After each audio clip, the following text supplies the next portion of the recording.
1993년 12월 세계 무역 질서를 개편하기 위한 우루과이 라운드 협상이 7년 만에 최종 타결됐다.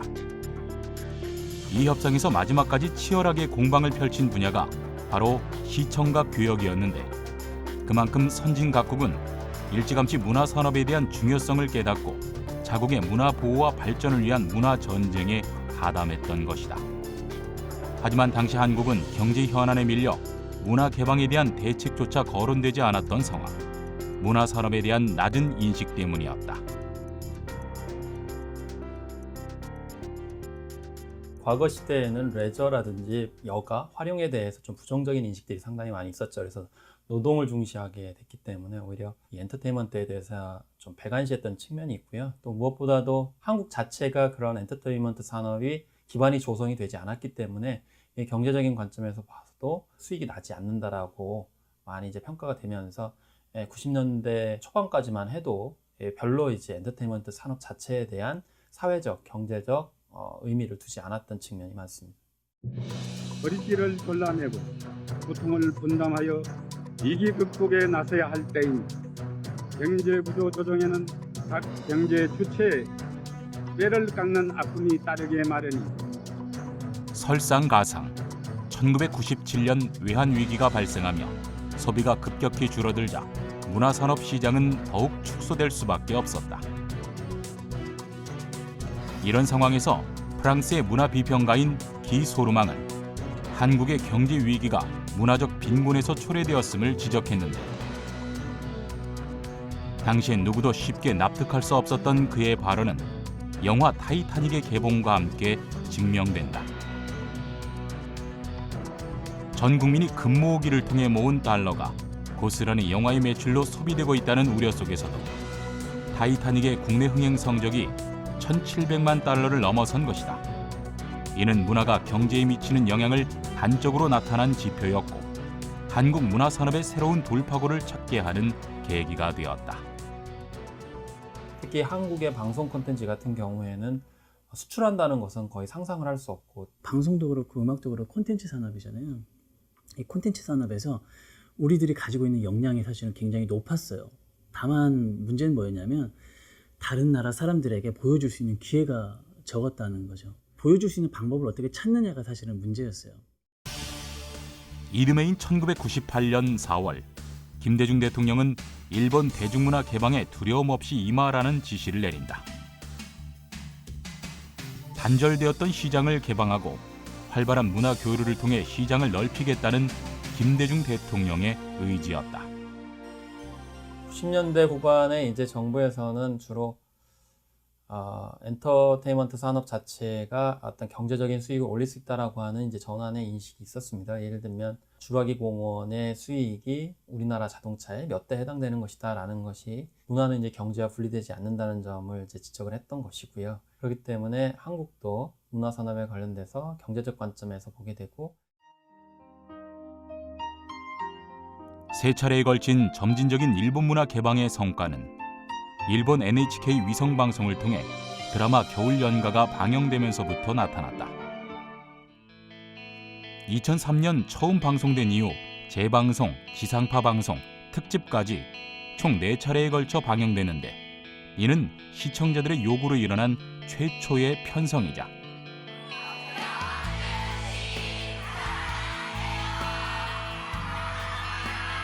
일본 내 드라마를 통한 한류 열풍의 시작을 알리는 사건이었다. 일본 같은 경우는 이제 겨울연가나 이런 걸 통해 가지고 이제 잃어버렸던 감수성들을 찾아줬기 때문에 주로 중장년층 여성들을 중심으로 열광을 했었고요. 맨 처음에 일본에서 한류 붐이 불게 된 건 드라마 속에 비춰지는 배우들의 모습, 남성상에 대한 모습, 이런 부분들이 어필이 됐기 때문이에요. 뭐 연사마? 그게 바로 부드러운 남성의 이미지, 한국 남성의 이미지, 자기네 나라 남성상과 다른 선호하는 남성상의 이미지, 이런 것들이 보였기 때문에, 그런 내용적인 부분 때문에 한국 드라마를 선호하게 됐고, 그게 미디어를 통해서 이렇게 붐이 일어나게 됐죠. 겨울연가 한 편이 가져온 경제 효과는 실로 굉장했다. 음반, 소설, DVD 등 관련 상품 매출이 고공행진하며 일본에서의 경제 파급 효과가 2조 7천억을 넘어선 것이다. 이러한 한류 열풍은 대만, 이란, 싱가포르 등으로 드라마 대장금이 수출되며 더욱 막강한 영향력을 발휘하기 시작했다. 우리나라뿐만이 아니고 해외에서 120개국에서 이제 수출이 됐고요. 또 여러 가지 많은 현상들이 있었습니다. 뭐 예를 들면은 인도 같은 경우에는 만약에 자살 기도를 하게 되면은 이 신이 준 몸에 훼손을 했기 때문에 감옥에 갇히거든요. 그런데 한 사람이 이제 자살 기도를 하다가 감옥에 갇혔는데 감옥에서 대장금을 보고 삶의 희망을 얻고서 MBC에 편지를 보냈습니다. 대장금이 어려운 상황을 극복하고 자기의 꿈을 찾아가는 모습을 보면서 힘을 얻었다. 그러면 고맙다는 이제 그런 편지를 보내기도 했었는데요. 그만큼 우리나라뿐만 아니고 해외에서도 뭐 언어와 인종과 지역을 뛰어넘어서 보편적인 어떤 호응을 받았던 것이 대장금이라고 볼 수가 있겠고, 대장금의 인기로 높아진 국가 브랜드의 위상은 곧장 수출로 이어졌다. 한국의 자동차는 대장금 방영 전에 비해 수출이 6배 이상 급증했고, 주인공 이영애를 모델로 기용한 가전제품 브랜드 역시 중국, 태국, 인도네시아 등에서 시장 점유율 1위를 차지하는 기록적인 성과를 남긴 것이다. 한류 열풍이 사실은 우리나라의 엔터테인먼트 산업을 다시 보게 만드는 결정적인 계기였죠. 한류가 이렇게 성장을 하고 붐을 이루게 되면서 이 산업들이 어떤 가지는 의미들도 어떤 국가를 대표하는 어떤 그런 산업, 이런 식의 이미지가 가지게 되면서 어떤 위상이 올라갔다고 할 수 있겠죠. 이런 일 때문에 이 딴따라 산업에서 이제 우리나라를 대표하는 산업으로 이렇게 발전된 것 같습니다. 2010년 약 2억 2천만 달러 이상의 수출액을 기록하며 꾸준한 성장세를 보인 한국의 방송산업은 디지털 기술의 발전으로 인터넷과 모바일 TV를 통해 언제 어디서든 방송을 볼 수 있는 시스템 기반이 마련되며 또 한 번의 전환점을 맞게 된다. 변화의 시작은 중국이었다. 중국 같은 경우는 아직도 이제 광정총국을 이제 필두로 해서 중국 공산당이 일일이 다 개입을 하다 보니까 좀 자유롭게 창작을 하지 못하고, 그럼에 따라서 특히 젊은 층들이 좋아할 수 있는 컨텐츠가 잘 나오지 않는 측면들이 있습니다. 그렇기 때문에 우리나라 같은 경우도 이제 더 적극적으로 진출하고 새로운 걸 만들어내려고 끊임없이 계속해서 노력을 했거든요. 유통을 위한 노력을 했던 것이 있고요. 해외 방송 수입에 있어서도 까다로웠던 중국 당국의 검열을 거치지 않고서도 온라인 등을 통해 방송을 손쉽게 보급할 수 있게 되자 중국 시장의 활로가 열린 것이다. 별그대 같은 경우에는 중국에서 너네 지상파에서 방송할 수가 없어. 이런 장면이 나오기 때문에라고 막았어요. 그래서 온라인상에서 배포를 했는데 재밌는 일이 온라인상에 돈을 안 받고 배포를 했어요. 원래 보통 콘텐츠를 수출하면 판권을 계약을 해서 판권을 판매를 하고 수출을 하게 되잖아요. 그런데 판권을 판매하는 것 없이도 유통을 위해서 판권 가격을 받지 않고 유통을 시킨 거죠. 그런데 그게 대박이 났잖아요. 온라인상에서. 그때 온라인 스트리밍 사이트를 통한 유통이 굉장히 큰 효과를 얻을 거라는 것이 이제 산업적으로 증명이 됐다라고. 드라마 별에서 온 그대가 가져온 경제 파급 효과는 약 3조 원. 뿐만 아니라 중국 관광객 6천 명이 주인공 전지현이 즐겨 먹던 치맥을 먹기 위해 한국을 방문할 정도로 거대한 한국 문화 열풍이 일어났다. 별에서 온 그대에서 전지현이 치맥을 좋아하잖아요. 중국 같은 경우도 이렇게 같이 먹는 경우가 이렇게 치맥이라는 용어가 없는 상태였는데 치맥 바람이 불었죠. 그러면서 하나의 어떤 음식 문화로 자리 잡았고 관광객이 와서 치맥 파티를 열기도 하죠. 이 정도로 문화를 선도하는 상황이 됐고. 왜 매번 유리하려고만 해요? 내가 하는 일 자체가 우리 관계에 불리하니까요. 그래도 내가 같이 가고 싶다면요. 태양의 후예 역시 선풍적인 신드롬을 일으키며 영국, 프랑스, 홍콩 등 아시아를 넘어 영미권까지 판권을 수출. 이로 인한 경제 파급 효과는 천만 영화 2편 이상의 수익과 비슷할 것으로 예상되고 있다. 자동차 매출액이 2배에서 3배가량 증가했다라는 집계도 있고, 그 다음에 화장품 산업에서 아모레퍼시픽의 매출이 1조에 가깝게 상승할 정도로 그 화장품 산업도 굉장히 큰 인기를 얻었고, 드라마 한 편만으로 약 1조 원의 경제 가치가 있었다고 또 보고를 하더라고요. 이런 식으로 경제적인 연간 효과가 굉장히 크다고 볼 수 있고. 화장품, 의료, 휴대전화 등 소비자 수출액 중 한류로 인한 수출액 비중이 결코 적지 않은 상황. 한류의 영향력이 전 세계로 확산되고 있는 지금이 바로 대한민국의 문화 산업을 국가 경제 성장의 원동력이자 핵심 산업으로 키워나가야 할 최적의 시기일 것이다. 과거에는 우리 거 한 번만 보여줘, 우리 거 한 번만 내보내줘였는데 지금은 너네 거 내보내주면 어떻겠니? 라는 상황이 됐죠. 더 나아가서 사실 우리나라 그 콘텐츠가 세계 문화를 약간 선도하는 그런 상황까지 왔다고 볼 수 있을 것 같아요. 지금은 뭐 중국 가까운 나라들, 중국, 일본이 주이겠지만 현재 뭐 미국이나 뭐 유럽 쪽에서도 약간 이렇게 한국 문화를 이렇게 따라하고 선호하는 그런 물결도 보이고 있는 상황이고요. 한국 같은 경우는 주로 이제 표현을 하자면 전통적인 공동체 어떤 정서와 가치, 그리고 서구적인 개인주의 혹은 자유주의, 그리고 현대적인 어떤 세련됨이 같이 결합이 되고 있는 측면이 있고요. 한국 콘텐츠는 어떤 그 중간 측면에서의 가교 역할을 하고 있기 때문에 좀 더 주목을 받고 있다고 생각이 듭니다.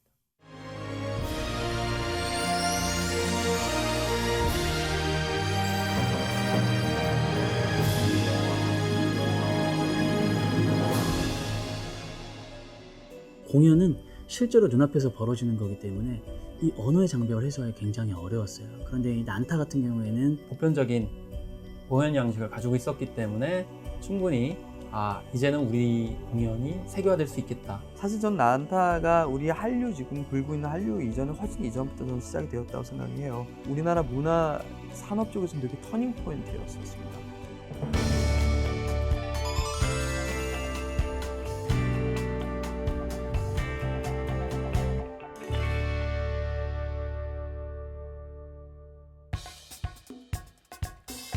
(1999년 8월) 세계 최대의 공연 축제인 영국 에딘버러 페스티벌에서 전성 매진을 기록하며 현지 언론을 깜짝 놀라게 한 공연이 등장했다. 에딘버러 페스티벌에서 첫 무대를 올린 대한민국의 넘버벌 퍼포먼스 난타였다. 페스티벌에서 최고 평점상을 받으면서 굉장히 이제 그 좋은 글로벌한 어떤 평가를 얻게 됐어요. 너무 좋아서 서로 얼싸안아 막 울었던 것도 있었고, 또 기자들도 뭐 인터뷰 요청도 되게 해서 우리 난타 배우는 에딘버러에서 스타였습니다 당시에. 그래서 인터뷰 요청이라던가 또 야외 프로모션도 가서 진행을 했었을 때 뭐 많은 사람들, 외신 기자들한테 아주 굉장히 이제 각광을 받았었던 기억이 나죠. 최고 평점인 별 5개를 받고 100만 달러의 해외 공연 계약을 성사시키며 한국 창작 뮤지컬계에 큰 획을 그은 난타. 하지만 그 시작은 녹록치 않았다. 난타를 이제 기획했던 그런 당시에 우리 공연계의 이런 시대적 상황을 말씀을 좀 드리자면, 사실 당시에는 그 작가 위주나 아니면 배우 위주의 그런 작품들이 되게, 그러니까 좀 심오했던 그런 예술성 작품들이 되게 많이 있었을 때였었죠. 그리고 외국 뮤지컬이 들어와도 일단 상업적인 그런 대중적인 그런 작품들이 없다 보니까 관객 형성이 너무 얇아서 작품을 올리게 되면 오랫동안 지속적으로 할 수 있는 생명력 있던 그런 작품들이 되게 없었을 그런 시절이었었죠. 그래서 일단 관객 형성이 많지 않았기 때문에 아무리 추구라고 공연을 올려도 한 달 정도면 공연이 문을 내려야 됐었고. 지금 보시는 것은 춤과 합창으로 된 멸치잡입니다.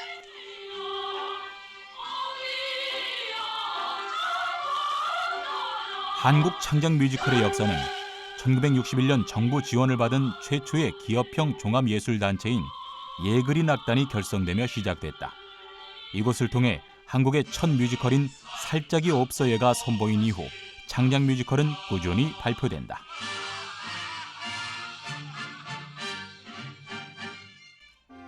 동시에 에비타, 레미제라블 등의 해외 뮤지컬이 국내 무대에 오르며 뮤지컬 시장은 점차 규모를 키워나갔다.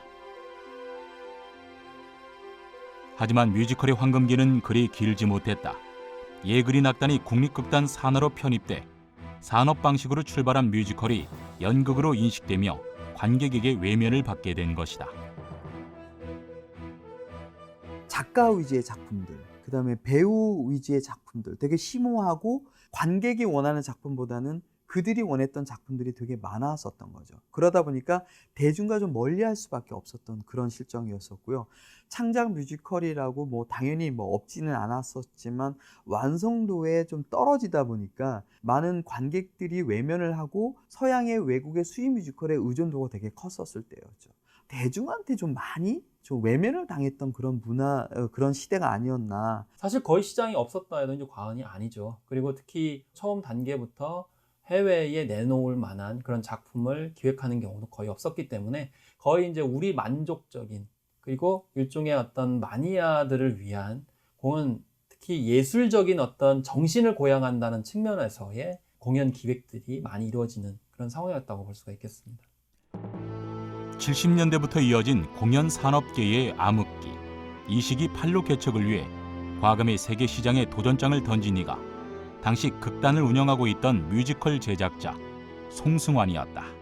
해외 시장을 겨냥을 해서 만들겠다고 마음을 먹었지만 우리는 자본의 한계를 되게 느꼈었던 거였죠. 그래서 공연 예술이, 공연 산업이 활성화되지 않은 상황에서 사실 자본을 끌어들이기 너무 힘들었기 때문에 그러면 우리는 좀 한국적이고 좀 독특한 아이디어로 좀 가야 되겠다라는 생각이 되게 컸어요. 자본의 한계와 해외 시장 점유. 이 두 가지를 해결하기 위해 새로운 아이디어가 필요했던 상황. 송승환이 찾은 돌파구는 당시 세계적인 열풍을 몰고 왔던 넘버벌 퍼포먼스였다. 해외 글로벌 시장을 우리가 끼어들기 위해서는 언어가 가장 큰 문제였던 거였죠. 우리가 영어권 나라가 아니기 때문에 한국말로 공연을 하는 부분에 있어서 과연 외국 사람들이 우리의 것을 받아들이기는 쉽지 않았던 거였죠. 그래서 우리는 언어의 한계를 좀 극복을 하자 그래서 넘버벌 쇼를 저희들이 채택을 했었고요. 사실 넘버벌이라는 비언어극이라는 그런 장르가 굉장히 생소하잖아요. 말을 하지 않는 공연? 어떻게 공연이 말을 안 해? 뭐 무슨 장르? 그들은 아무도 인정을 하지는 않았었습니다. 많은 그 공연계 사람이라든가 일단 뭐 관객들도 뭐 생소한 그런 거니까. 넌버벌 퍼포먼스라고 하는, 그 당시는 생소했지만 이미 해외에서는 모두 다 선호하고 있었던 양식들을 적극적으로 도입했다는 것이 큰 장점이라고 볼 수가 있겠습니다. 무엇보다도 사람들이 무엇을 원하는지 이런 것들을 먼저 봤기 때문이고, 뭐 권위나 어떤 유명세나 특히 뭐 예술의 어떤 원칙 같은 것을 좀 버리면서 관객들이 무엇을 원하는지를 정확하게 파악을 해서 그런 것들을 제작했기 때문에. 송승환은 넘버벌 퍼포먼스를 채택하는 데 그치지 않고 리듬과 비트는 사물놀이로, 에피소드용 스토리 구조를 슬랩스틱 코미디로 바꿔 독특한 형식의 공연을 창조해냈다.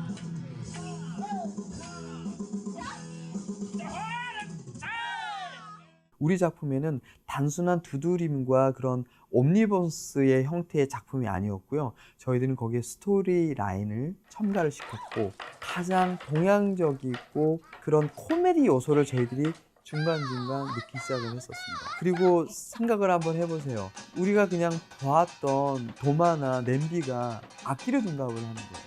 근데 그 리듬이 전혀 듣지도 못했던 생소했지만 뭔가 한이 있고 뭔가 감동이 있는 그런 우리의 가락들이 들어가 있다 보니까 외국인 시선에서는 동양과 서양이 동시에 접목이 됐던 거였죠. 뿐만 아니라 송승환은 성공적인 공연 제작을 위해 또 한 번의 도전을 감행한다. 안정된 자본과 인재 확보 및 체계적인 홍보를 위해 자신이 운영하고 있던 극단을 주식회사로 전환한 것이다. 예술을 하는 사람들은 왜 맨날 배가 고파야 돼요? 왜 예술하는 사람들은 왜 맨날 돈이 없어야 되고, 그러다 보니까 완성도도 떨어질 수밖에 없고 자본이 없다 보니까 작품도 사실은 치고 나갈 수 있는 그런 명작들이 나올 수 없는 그런 한계를 느꼈기 때문에 기업적인 체제에서 우리 직원들한테 기반을 형성을 해주고 좋은 작품을 만들어야 되겠다는 생각이 주식회사를 만들고 직급을 만들고 직원들에게 어떤 그런 복지적인 것도 좀 좋게 폭넓게 낼 수 있는 그런 기반을 잡고 나서 작품을 만들면 더 좋은 작품을 만들 수 있겠다는 생각이 되게 크셨어요. 그전에는 공연 같은 경우에도 이제 뭐 클래식, 뭐 순수 예술, 그래서 어떤 비즈니스와 수익과는 좀 별개를 둬야 된다라는 식의 인식들이 많이 있었죠. 그렇지만 이미 뭐 유럽이든 미국이든 본격적인 어떤 주식회사 내지 기업화된 형태를 통해 가지고 수익을 얻었고, 그럼에 따라서 공연 예술 양식도 많이 발전을 했거든요. 그렇기 때문에 우리나라의 공연 예술 기획력과 어떤 토대 자체가 일취월장할 수 있는 기본이 이때 이 난타의 주식회사를 통해서 자리매김되었다고 생각이 듭니다.